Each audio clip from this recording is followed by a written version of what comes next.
أنا بنت عمري 25 سنة، أنا آخر واحدة من خواتي، طبعا كلهم متزوجين إلا أنا. يجوني خطاب لكن ما يصير نصيب، فما أقول لكم إني أسوي زي بعض البنات وإني ملكة جمال العالم ومدري وشو، لكن جمالي متوسط.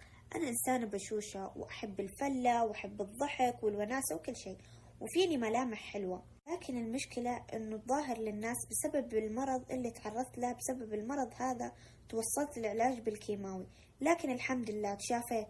بعد هذا المرض قالوا الخطاب ما عاد صاروا يجون زي أول، لكن الحمد لله مبسوطة والحمد لله بشكل ما تتصورونه، لأن عائلتي ما تغيروا علي، بالعكس مدلعيني ومدلليني. وأهم حاجة واللي أحمد الله سبحانه وتعالى عليها إنه أبوي وأمي باقي عايشين معايا، وهذا أهم شيء. بعد ما تشافيت الحمد لله وصرت زي قبل توظفت. فبعد ما توظفت رجعوا الخطاب يجون، وأنا كل ثقة إنهم ما جو في الفترة اللي راحت قال لهم على المرض وكذا، ودالحين رجعوا إلا عشان متوظفة طمعانين في هالوظيفة.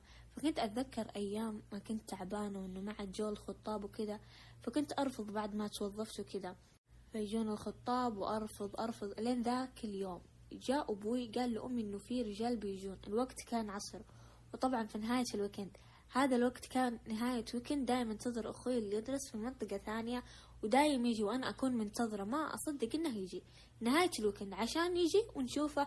فطق الباب هذاك الوقت وانبسطت، قلت هذا أخوي اللي أصغر مني جاء الحين، وما صدقت على طول جري على الباب لابسة سروال بيجامة ملون والبلوزة لون ثاني كأنها طقم منتخب النيجر، وأركض وأغني وأراقص ومبسوطة وشوشتي مفكوكة وطايرة وأغني وصوتي خايس حسبي الله.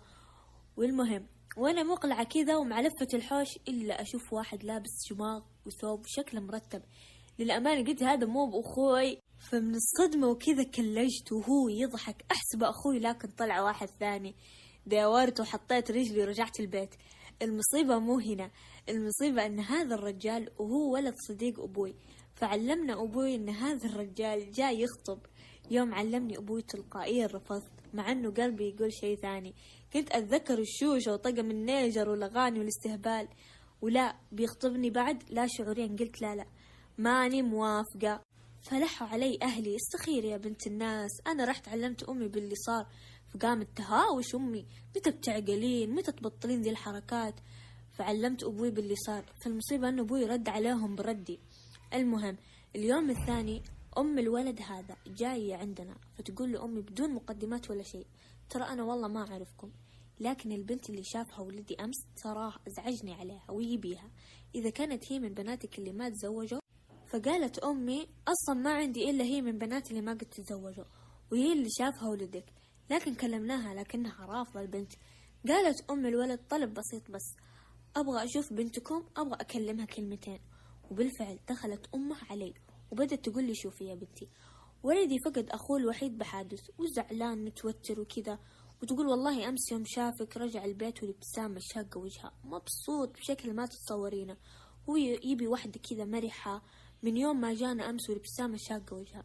فكلمني قال كلميهم إذا هي مستحية من الموقف اللي صار فأنا والله بعذرها، ما عاد أبي نظرة شرعية، أنا شفتها وخلصت والله بعذرة لأنه شايف كشتي من رأسي لرجولي. المهم بعد ما كلمتني أمه استخرت وارتحت كذا وقلت لهم إني موافقة، وبالفعل ما صارت نظرة، وكلموا أبوي وحددوا الموعد والملكة وصار الزواج. وفي يوم ليلة الدخلة دخل علي وهو يرقص، والحمد لله أحس إني أسعد إنسانة في الدنيا. فالله ذاك اليوم قاعد يقول إن شكلك ذاك اليوم يوم تراقصين وشوشتك وطقمك ذاك إنها أجمل من يوم الملكة. وآخر نصيحة توجهها للبنات هذه البنت تقول فتقول يا بنات صار الشباب أو الرجال بشكل عام ما يبون التصنع، يبون البنت المرحة، يعني كفاية عندهم ضغط وهموم ودوامات وقروض وديون وكل شيء ومحوسين، فلازم انتي بعد تكشرين في وجيههم وكذا، لا هذا غلط، خليك مرحة. ما أقول لك قومي ارقصي له، من النظرة أقل شيء كوني مبتسمة، هذا أهم شيء. وبس إلى هنا وصلنا لنهاية قصة اليوم، أشوفكم على خير، سلام.